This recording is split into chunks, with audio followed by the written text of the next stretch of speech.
ఒక్కో క్షేత్రానికి ఒక తీర్థం ఉంటుంది. శ్రీశైలానికి తీర్థమే పాప వినాశనం, తిరుపతికి తీర్థమే పాప వినాశనం, కాశీకి తీర్థమే పాప వినాశనం, మన అల్లంపూరికి తీర్థమే ఈ పాప వినాశనం. కాశీ యాత్ర ఎక్కడ ముగుస్తుంది? కాశీలో పాప వినాశనం దర్శించుకున్న పిదప కాశీ యాత్ర సంపూర్ణంగా ముగుస్తుంది. మరి అల్లంపూరు తీర్థయాత్ర ఎక్కడ ముగుస్తుంది? అల్లంపూర్లో ఈ పాప వినాశనం దర్శించుకున్న పిదప అల్లంపూరు తీర్థయాత్ర సంపూర్ణంగా ముగుస్తుంది. జగద్గురు ఆదిశంకరాచార్య అంటే సాక్షాత్ శివుడే. అష్టదశ శక్తి పీఠాలు జగద్గురు మొత్తం 18 దర్శించుకోవడం జరిగింది. మరి జగద్గురు అల్లంపూర్ క్షేత్రం దర్శించినప్పుడు, ఈ పాప వినాశం దర్శించినప్పుడు కాశీ క్షేత్రానికి పాపనాశికి అల్లంపూర్లోని దేవాలయాలకి ఒకే పోలిక ఉండే కనుక ఈ క్షేత్ర దర్శించుకున్నా కాశీ క్షేత్ర దర్శించుకున్నా ఒకేలాంటి ఫలితం లభిస్తుంది. ఒకే పోలికను చెప్పడం జరిగింది జగద్గురు ఆదిశంకరాచార్యులు. ఏమా పోలికలు? కాశీకి పాపనాశికి అల్లంపూర్లోని దేవాలయాలకి జగద్గురు చెప్పిన ప్రవచనం ఏమంటే, బ్రహ్మేశ్వరం విశిశ్వేశం సాకాశీ హేమలాపురి సా గంగా తుంగభద్రేయం సత్తమే తన్నమే నమః, సత్తమే తన్నమే నమః. ఇది నిజంగా నిజమని జగద్గురు ఏమని? అల్లంపూర్లో బ్రహ్మేశ్వరుడు ఉంటే కాశీలో విశ్వేశ్వరుడు, బ్రహ్మేశ్వరుడే విశ్వేశ్వరుడు. సాకాశీ హేమలాపురి, అక్కడ ఆ క్షేత్రం కాశీ అనే పేరుతో పిలబట్టే క్షేత్రం హేమలాపురి అని. కాశీయే ఈ హేమలాపురం. సా గంగా తుంగభద్రేయం, కాశీలో ఉత్తరవాహిని గంగా నది ఉత్తరాన్ని ప్రవహిస్తే అల్లంపూర్లో ఉత్తరవాహిని తుంగభద్ర నది ఉత్తరాన్ని ప్రవహిస్తుంది. కాశీలో 1,000,000 శివలింగాలు ఉంటే అల్లంపూర్లో 1,01 శివలింగం. కాశీలో విశాలాక్షమ్మారు శక్తిపీఠం ఉంటే ఇక్కడ జోగులాంబాదేవి. కాశీలో బ్రహ్మాలయం ఉంటే ఇక్కడ బ్రహ్మాలయం. కాశీలో గంగా యమున సంగమం ఉంటే ఇక కృష్ణా తుంగభద్ర. కాశీలో పాప వినాశనం క్షేత్రం ఉంటే ఇక్కడ ఈ క్షేత్రం పేరే పాప వినాశనం. కాశీలో మొదటి దర్శనాలు ఎవరైతే కలుగుతాయో పాపనాశి క్షేత్రం మొదటి దర్శనం వాళ్ళవే కలుగుతాయి. ఇక్కడ మరకత మహాశివలింగం. ఇది విశేషం. మరకత మనకు ఆకుపచ్చ. మన భారతదేశంలో మరకత మహాశివలింగాలు చాలా దుర్లభం. అలాంటి గర్భగుడిలో 1400 సంవత్సరాల మరకత మహాశివలింగం మీకు ఇక దర్శనమిస్తుంది. చాగంటి కోటేశ్వరరావు గారు ఉదయం పూట ప్రవచనం చెప్తుంటారు. మనిషి జన్మించిన తర్వాత దక్షిణ కాశీ అల్లంపూర్లో పాపనాశిలో మరకత శివలింగాన్ని ఒక్కసారి దర్శించుకోవాలి అని ఆయన చెప్పిన శివలింగం ఇదే. ఏ శివలింగానికి ఇది ఇలాంటి గీతలు ఉంటావో అదే బ్రహ్మసూత్రము. అల్లంపూర్లో ప్రతి ఒక్క శివలింగానికి బ్రహ్మసూత్రమును సోమసూత్రమును దర్శనమిస్తాయి. ఈ అక్షరం మామూలు శివలింగానికి బ్రహ్మసూత్రం ఉంటే 1000 శివలింగాలతో సమానం. మరకతానికి బ్రహ్మసూత్రం తోడైతే 1,000,000 శివలింగాలతో సమానం. అంటే ఏ పూజ చేసినా 1,000,000 ఫలితాలు ఇస్తుంది బ్రహ్మసూత్రం. ఒకసారి అభిషేకం చేసినా 1,000,000 అభిషేకాల ఫలితం, లేదా ఒకసారి అర్చన చేసినా 1,000,000 అర్చన ఫలితం, లేదా ఒకసారి శివ పంచాక్షర మంత్రం ఓం నమ శివాయ అని ఒకసారి జపించిన 1,000,000 సార్లు జపించేంత ఫలితం లభిస్తుంది. పాప వినాశనం పేరులో ఉందండి. పాపాలు వినాశమయ్యే క్షేత్రం అని అర్థం. మీరు ఎన్నిసార్లు అల్లంపూర్కి వచ్చినా ఈ స్వామి దర్శనం కలదు. ఇవాళ అధిగమించి దర్శించుకోవడం వల్ల మనోవాంఛాఫలదస్తు అనుకునే కోరికలు వేరే ప్రత్యక్ష దేవే పాపనాశీశ్వరుడు. వేలాది మంది ఉదాహరణ ఉంటాయి. ప్రదోషకాల సమయంలో భయంకరమైన దేవసర్పం సంచరిస్తుంటుంది. ప్రతి అమావాస్యకి గుళ్ళో 500 పైగా అభిషేకాలు జరుగుతాయి. 1000 మంది ఉంటారు. ఏ గుళ్ళో ఏ శక్తిలో మనకు తెలియదు. ఇక్కడ 100% శక్తిలో ఉంటుంది. పాపనాశిలో మర్రి చెట్టు కూడలు దిగవు. కోతులు ఈ క్షేత్రాన్ని ప్రవేశించవు తల్లి. అల్లంపూర్లో 100 కోతులు ఉన్నాయి, కానీ కోతి ఈ క్షేత్రానికి ప్రవేశించదు, రాదు. ఇది శాపం. ద్వారంలో సాక్షి గణపతి. పాన ఊరికి వచ్చి భక్తులు ఈ అల్లంపూర్ క్షేత్రం దర్శినట్టుగా సాక్ష్యమే సాక్షి గణపతి. ఇటు విద్యా గణపతి, తెలివితేటలు జ్ఞానాన్ని ప్రసాదించేవాడే విఘ్నేశ్వరుడు. పక్క సప్త మాత్రికలండి. బ్రాహ్మి, మహేశ్వరి, కౌమారి, వైష్ణవి, వారాహి, చేంద్రాణి, చాముండ అమ్మ దర్శించుకోవడం వల్ల స్త్రీలు దీర్ఘ సుమంగలిగాను, పురుషు దర్శించుకోవడం వల్ల విజయాలు చేకూరుస్తాయి. పైన చూడండి అష్టదిక్పాలకులు. మొట్టమొదటిసారి రావణ బ్రహ్మకి శాపాలు పెట్టింది వీరే. దిక్కొక దేవుడు పరిపాలన చేస్తుంటాడు. ఇంద్ర, అగ్ని, యమ, నిరుతి, వరుణ, వాయువు, కుబేర, ఈశ్వర అన్ని దిక్కులు పరిపాలించేవాడు ఇంద్రుడు అండి. చూడండి, సెంటర్ స్తంభానికి కింద రాజు శాసనాలున్నాయి. ఆ స్తంభానికి కింద ఏమని 6-7 శతాబ్దంలో బాదామి చాళుక్యుల్లో 2వ పులకేశి అనే రాజు ఈ గుల నుంచటిగా శాసనం రాయడం జరిగింది.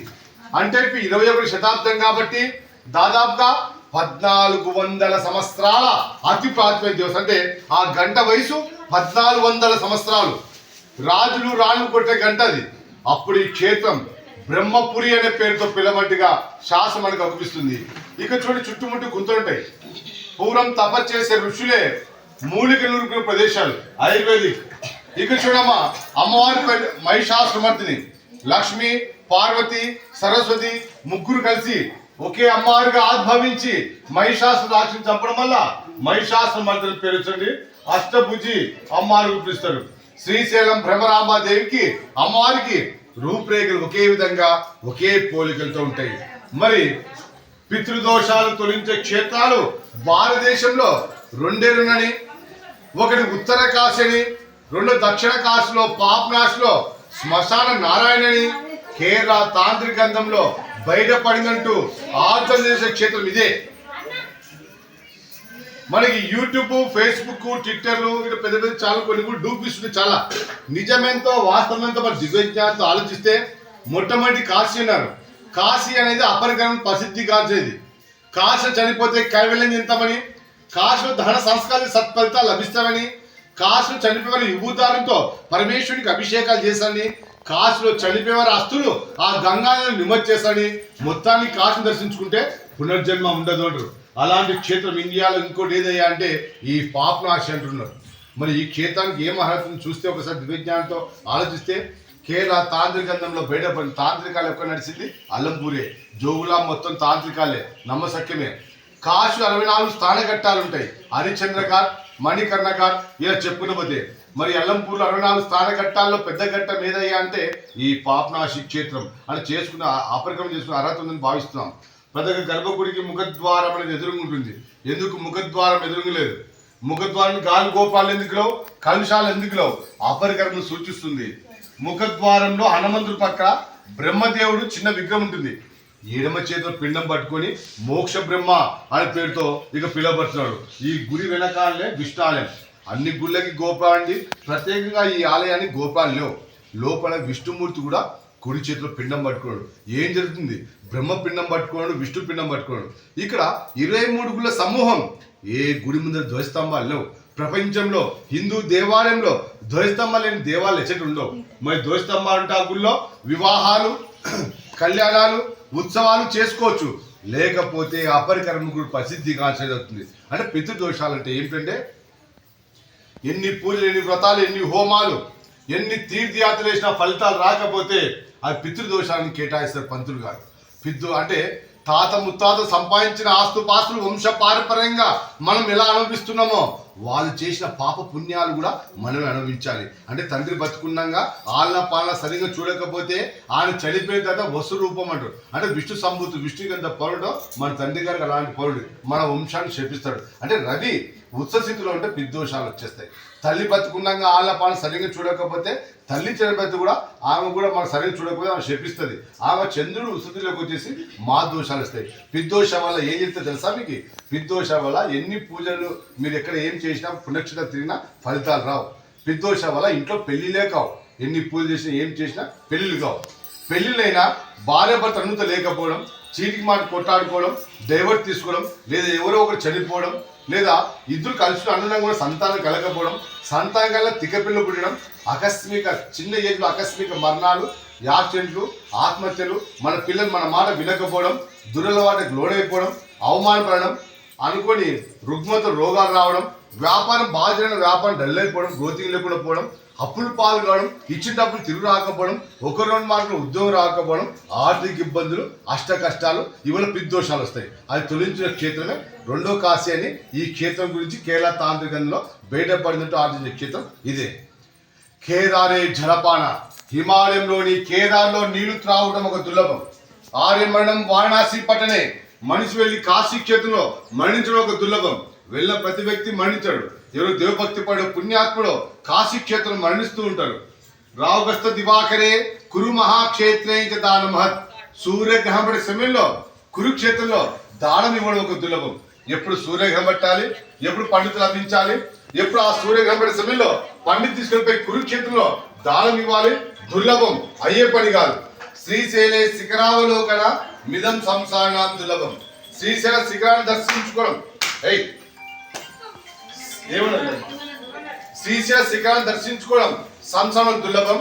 లోకేస్మిన్ నవలింగ దివ్య భవానే వాసో మహాదుర్లభ. ఈ లోకంలో అతి దుర్లభమైతే నవబ్రహ్మాలయాన్ని అలంకృక్ష దర్శించుకోవడం అన్నిటికన్నా దుర్లభం. అందులో ఒక రాత్రి వాసో అనగా నిద్ర, ఒక రాత్రి అలంకృక్ష నిద్ర చేయడం వల్ల చాలా చాలా సత్ఫలితాలు మీకు లభిస్తాయని పురాణాలు ఘోషిస్తున్నాయి. ఇక్కడ సతీదేవిది జోగులాంబ గురించి. సతీదేవిది పైదంతి భాగం పడుతుంది, పై దవడ. అందుకోసం ఇక్కడ అమ్మవారి విగ్రహం ముక్క స్వరూపంతో కోపంతో చూస్తుంటుంది. ఆమెను చల్లార్చడం కోసమే జగద్గురు ఆదిశంకరాచార్యులు గుడి చుట్టూ నీళ్లు పెట్టడం జరిగింది. అప్పుడు అమ్మవారు ఊషలు తగ్గి శాంతమూర్తిగా మార్చుకోవడం జరిగింది. 5 జోగులాంబాదేవి. ఇక జోగులాంబాదేవి తలలో బల్లి, తేలు, గబ్బిలం, పుర్రెలు, జరులు, గుడ్ల కూవలు ఇవన్నీ అగుపిస్తున్నాయి. ఎందుకంటే ఒక బల్లి మన శరీరంపై పడినప్పుడు ఏదో ఒక అభిషేకం జరుగుతుంది. ఓ గబ్బిలం ఇంట్లోకి ప్రవేశించినప్పుడు ఏదో ఒక అభిషేకం జరుగుతుంది. ఓ గుడ్ల పువ్వు ఇంట్లోకి వస్తే గుడ్ల పువ్వ లక్ష్మీ వాహనం.